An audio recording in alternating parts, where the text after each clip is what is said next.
This is Jay Jarreau and the B-Dog coming at you, and this is an Anderson 1939 production coming at you one more again. This time we're bringing to you the 2009 year-end recap. We're going to visit a little bit about what we've shown you guys so far this year and some preview of what's coming up next. So sit tight, grab your soda and your popcorn and get ready. We coming at you. So stay tuned, because right now we are give you a fresh retrospect of what we did throughout the year from our very first video to the current videos right now. So sit back, relax. This here is going to be a video worth seeing.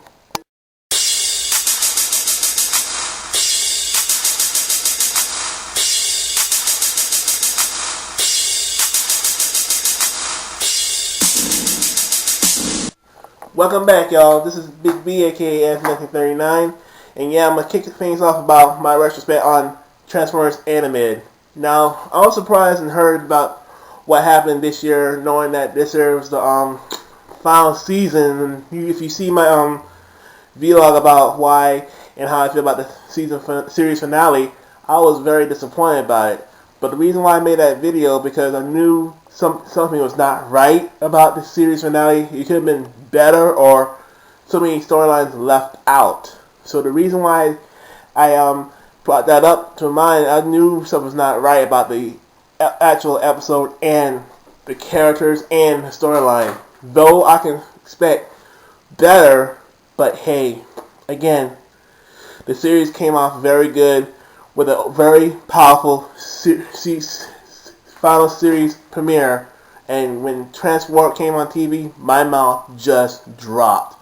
Reintroducing Radimus Prime to the world with Judd Nelson playing the voice of him, I think that was a masterful statement throughout any Transformers series and got everybody like, wow. Then the actual figure line getting a little bit more better and surprisingly well. Now, I'm a little bit disappointed that they slowly bringing it out because the Revenge of the Fun figures, still, some of the figures right now are pretty tight work. Now, out of all the series toy line, the best one out of all to date had be Megatron and Ultramantis' Leader class. Why, you ask? Because, again, Ultramantis and Megatron Leader class were surprisingly way different from all the actual figures that I have reviewed so far. Reason why, again, I love how Matt is made more like Thor, while Megatron more like a Kabuki warrior.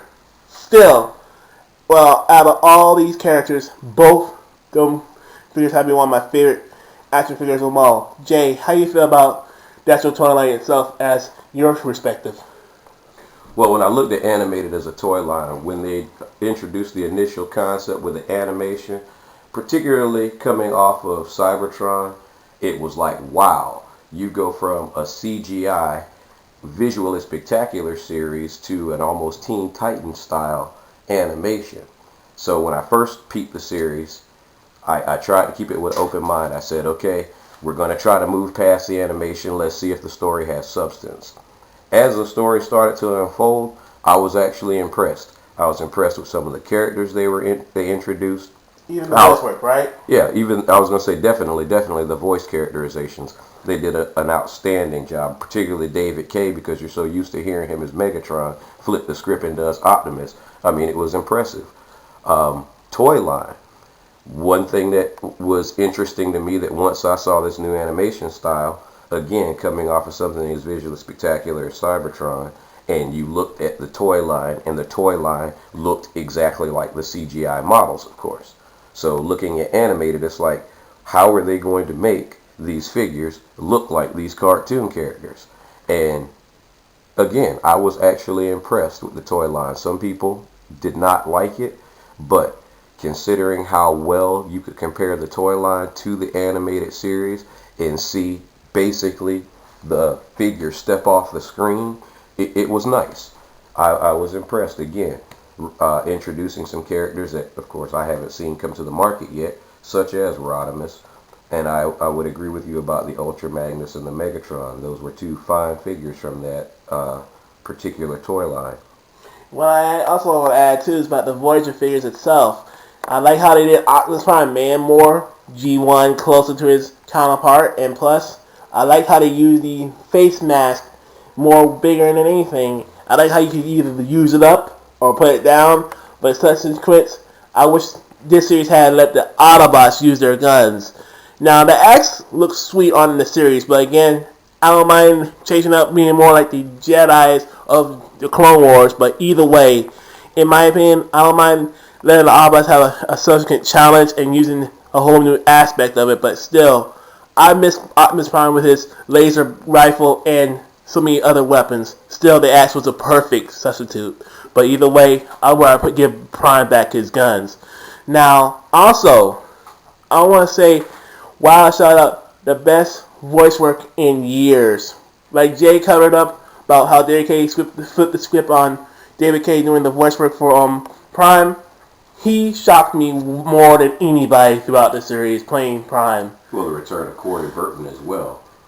Exactly. From the original G1 series. Yeah. For those of you who don't know, Spike, and also he was Shockwave, who reprised his role as Shockwave in this series, and lo and behold, he also did Megatron for this series. Yes, he did a shocking good well and easily rivaled his counterpart David K by doing Megatron, make it more darker, deeper, and one of the most best voice work I ever seen. So well, what he did with his Megatron was he gave respect to both David K and he gave respect to Frank Welker by kind of combining the attitude/voices and creating his own incarnation.